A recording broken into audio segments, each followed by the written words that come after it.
a special episode of the World Soccer Talk podcast where we feature an exclusive interview with professional footballer Esmeralda Negron from Atalanta Media.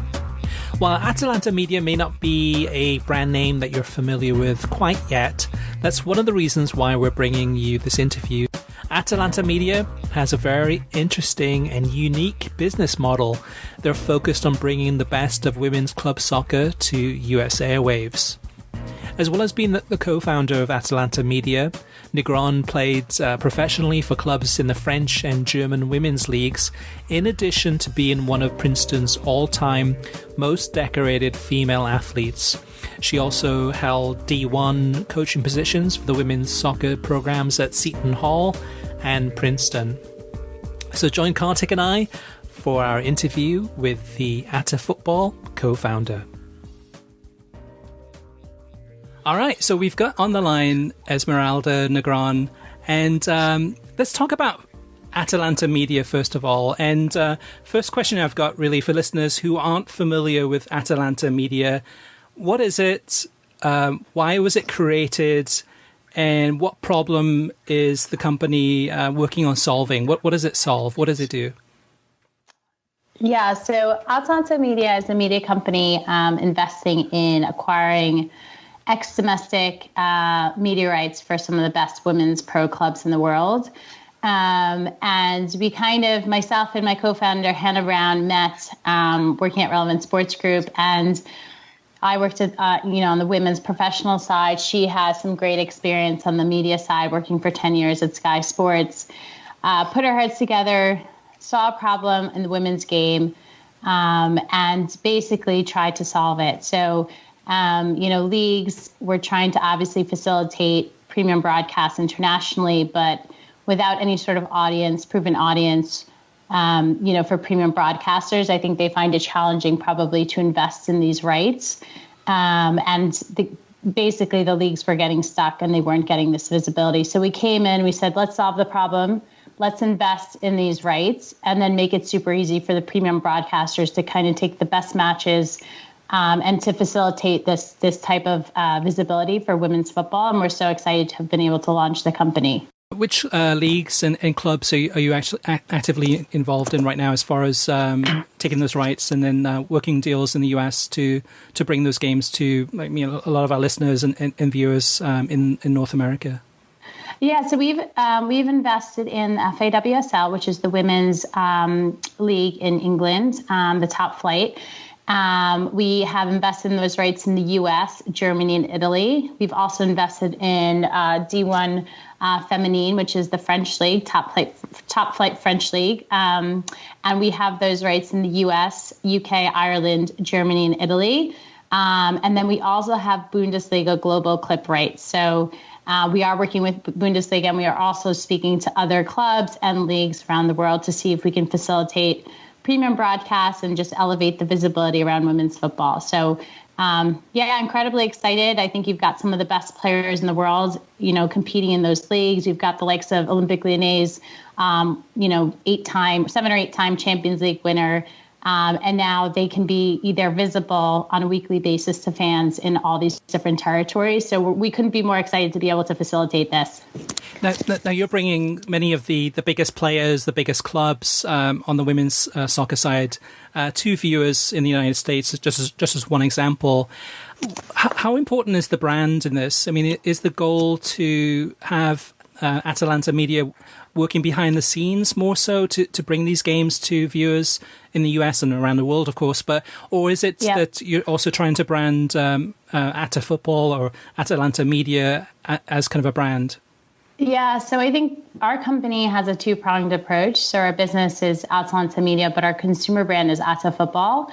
And so we felt like one couldn't go without the other and vice versa. So we are facilitating investing in these rights, engaging with commercial sponsors to get around this, elevate visibility via premium broadcast for women's leagues, the top women's leagues in the world, to ensure that they can start to grow an audience and fans, and existing fans have the opportunity to see these amazing athletes and clubs and teams compete on a weekly basis.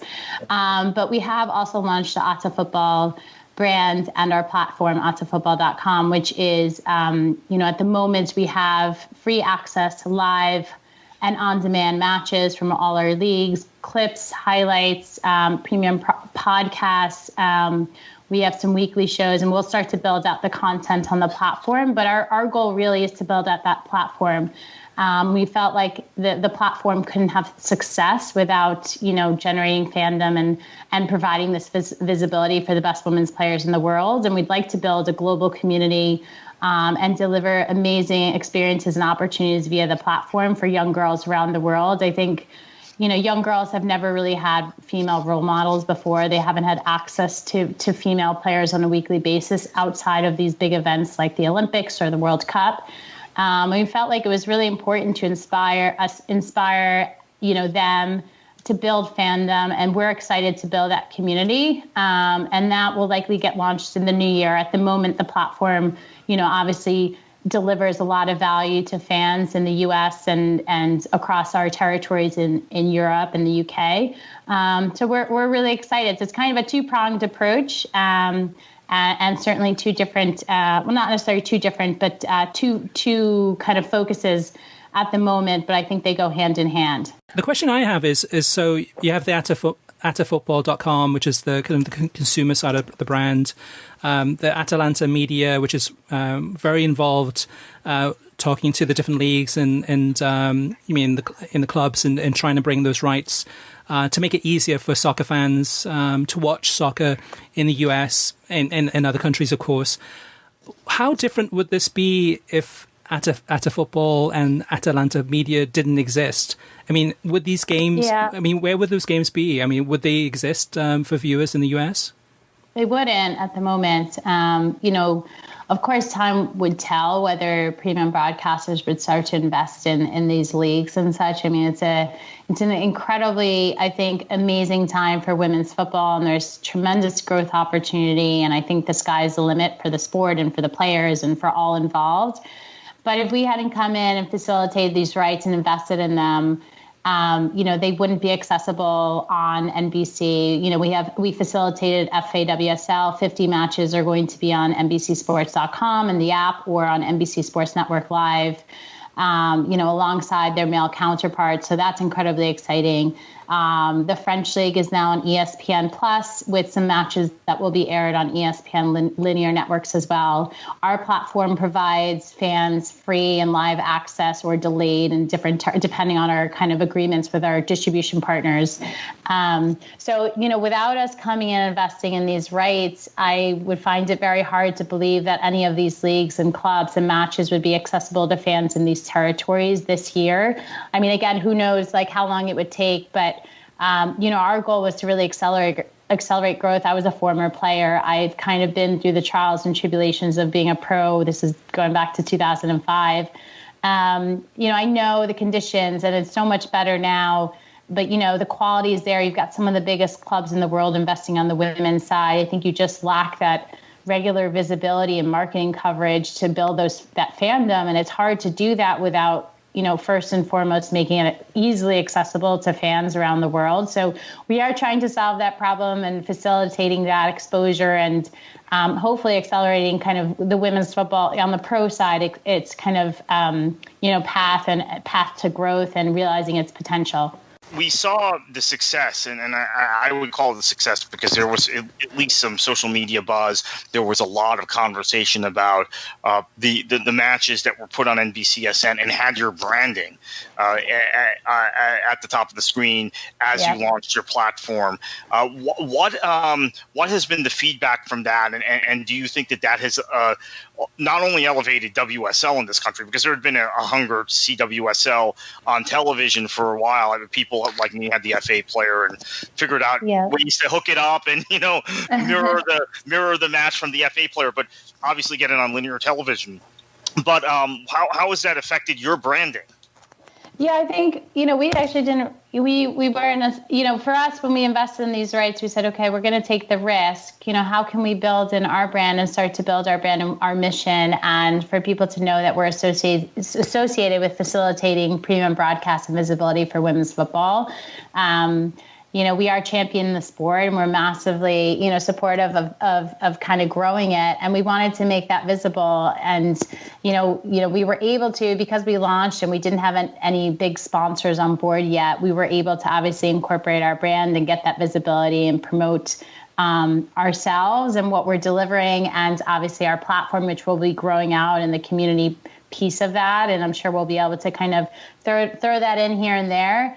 But it's been great for us because, we invested in this, but then obviously within our investment, we have the opportunity to kind of build our brand and who we are and our association with some of the biggest clubs in the world. And we hope that, people view that as a positive. We're excited to be associated and aligned with our leagues that we've invested in, that we're partnering with, that we are working very hard to facilitate marketing coverage and just general awareness around these matches on NBC.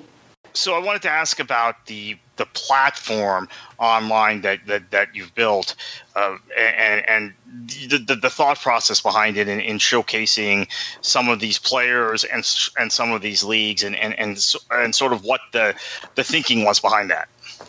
Yeah, I think we're all across the board, male or female. The media landscape is incredibly fragmented. You have all kinds of different platforms here and there. But we felt like for women's football to really have the greatest chance at success, can we create a centralized hub to house everything women's football related? So whether it's premium, podcasts, which we're starting to build out and doing some partnerships to facilitate that, or, live or on-demand matches to make it super easy for people to access it, highlights and clips if they don't have time to watch, the live matches, or they don't want to sit and watch it replayed, you know what I mean? We want to just create a phenomenal experience for them and make it super easy for them to access and know where to access everything women's football, and we're going to start to build out in the new year, as I alluded to, some really great offerings and premium content and player development tools and all kinds of great initiatives within the platform for young girls to be able to use it as a development platform as well, and get closer to the best players in the world and start to understand who they are. So I think, I think just in general, when you look at the media landscape, it's incredibly fragmented. So we wanted to make it as easy as possible. And then, I think because we're so in tuned, and because of my football background and playing days and such, I kind of feel like I have a sense of kind of what's missing at the grassroots level, where we can help facilitate with the rights that we've invested in, how we can amplify the visibility around some of these great clubs like Olympique Lyonnais that may not travel, as far as a Man United, but have invested in the women's great game incredibly so for so many years. I think we've kind of just, Hannah has an incredible media background, and me just being plugged in with the women's game and understanding kind of the needs and the voids and the opportunities there and what we can deliver that is valuable to this kind of audience, kind of really inspired us to build this and to create it, really. So we're excited, and we're excited for the opportunities, and we're excited for people to come around and, benefit from interacting and engaging on the platform. And everything's live at the moment, and free.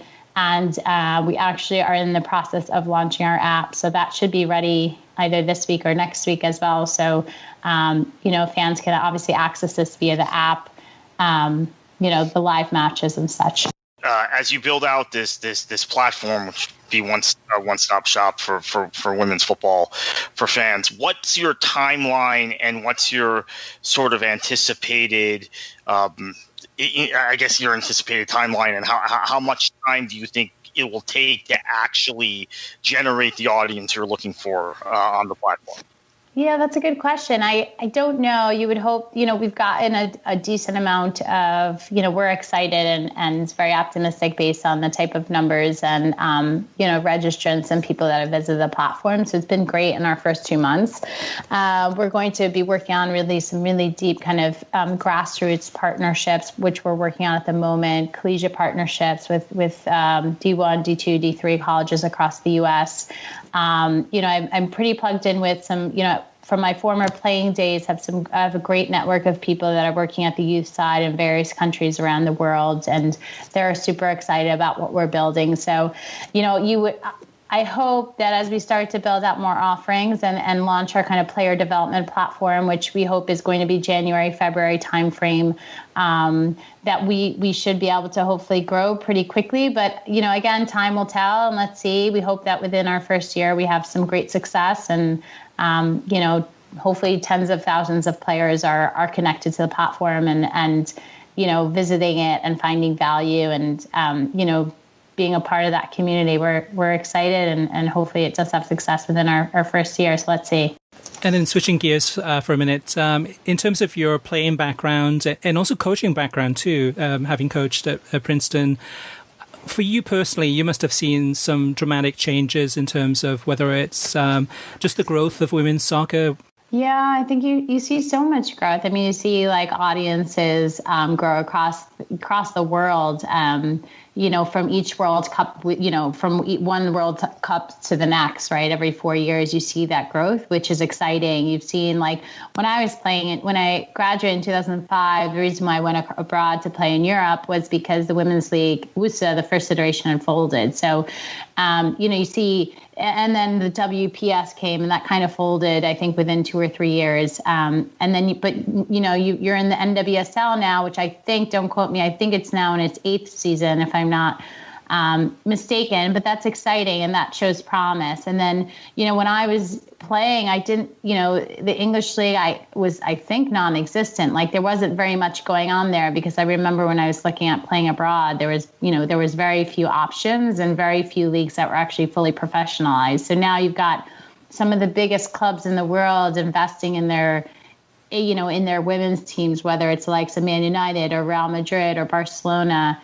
You see the development at the youth level and, at the Youth World Cups, you see different countries coming up, especially Spain. I always say, look out for Spain. It's funny, last year I was working with the International Champions Cup and I worked on the women's and the youth side. And we had our ICC Futures tournament last December, which featured some of the top youth clubs and programs in the U.S. and then obviously in Europe. And we had 4 international teams or 4 European clubs from the girls' side, and Barcelona came. And I remember telling my boss, I said, I think one of these, we had Atletico in it too. I was like, one of the Spanish teams is going to probably take this tournament, and no one would believe me. And I was like, no, but I'm really plugged in. Like I think the Spanish national team at the U17 level has been really strong, in the last few cycles and such. And lo and behold, the Barcelona team came in and they were unbelievable. They were the talk of the tournament. And, we had some of the best, academies on the boys' side as well. Like they played like the men's team. It was incredible. They were playing, possession and keep away in their 6-yard box with their goalkeeper, and no one looked stressed. It was something that I had never seen, to be honest, on the girl side. I think, there's just not been a lot of investment. The quality of training hasn't been there. The opportunities, the opportunities post college or, to really be a professional. So I think girls just never really looked at it that way. And now you see that. And it was really, really incredible to see. And I think, the more you invest in it, there's no reason why, women can't be just as skilled as men. Obviously you get to a certain level where from a physicality standpoint, it's going to be slower, right? It's just natural, but there's no reason why the quality and such can't be the same. And you're seeing that, when I saw that Barcelona team last December, I was like shocked and I said, wow, this is incredible. And you could see kind of the momentum. You saw record crowds at the club level last year in 2019 across Europe, whether it was Italy or England or Spain. You had Atletico play Barcelona at the Wanda in front of 60,000 people. And those actually record crowds were a big inspiration for us. It was kind of like, I was gearing up for some of these matches because I was so plugged into the women's game and I wanted to see Lyon play PSG and I wanted to see that matchup, or I wanted to see the Barcelona Atletico in front of 60,000 people. And I could not access that whatsoever. And to me, that's a massive miss. Like you've got a full crowd. You've got two of these phenomenal clubs and brands in the football world. and nobody can access it because it's not available on premium broadcast. And if it's available, often it's behind a paywall. So, I think you can see, if you were tracked or you were kind of close to the game, I think, you could see this momentum, and you can see this growth and this investment and the quality getting better and better. I think like if you were plugged in, you could probably see it. And I think that's kind of what made us, it was a big inspiration for us doing this company, or launching it rather. Definitely. Well, I think in many ways, the sky's the limit, both for women's soccer, but also for Atalanta Media in terms of everything that you guys are doing. Both Kartik and I are big fans. We've been following you guys for quite a while. Hannah Brown, of course, formerly with Fubo. We're big fans of Fubo too. But we're both big admirers of everything you guys are doing and making it easier for soccer fans in the US and around the world to be able to watch matches, which is what it's all about, is having the accessibility, having the access, and of course too with at football.com, making it available for free too, so that people can watch more and more games from around the world. So thank you from the bottom of our hearts for everything you guys have been doing. Oh, thank you. And thanks so much for having me. We so appreciate the support. We've gotten a phenomenally positive reception from everyone, really. And we didn't know what to expect when we launched this company. We've gotten incredible media attention. It seems like people are really excited and, pumped for the opportunity to access this now. And so we're proud, we're excited, and we couldn't do it without the support of, the soccer or football community. So we so appreciate your support, and thanks for having me. I really appreciate it.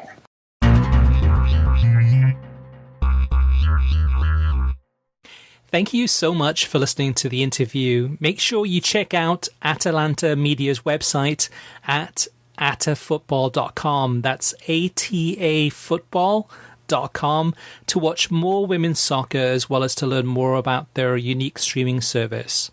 Our mission at World Soccer Talk has always been to make it easier for soccer fans to watch games from around the world, which is why we wanted to interview Esmeralda to find out more about what they're doing, which is quite unique in many ways. And so whether you're a fan of the NWSL, or if you're a fan of the Women's Super League, women's football in general, the US women's national team, or just soccer in general, because many of the clubs that many of you follow and enjoy, as far as Arsenal, Manchester United, Liverpool, etc., have women's teams.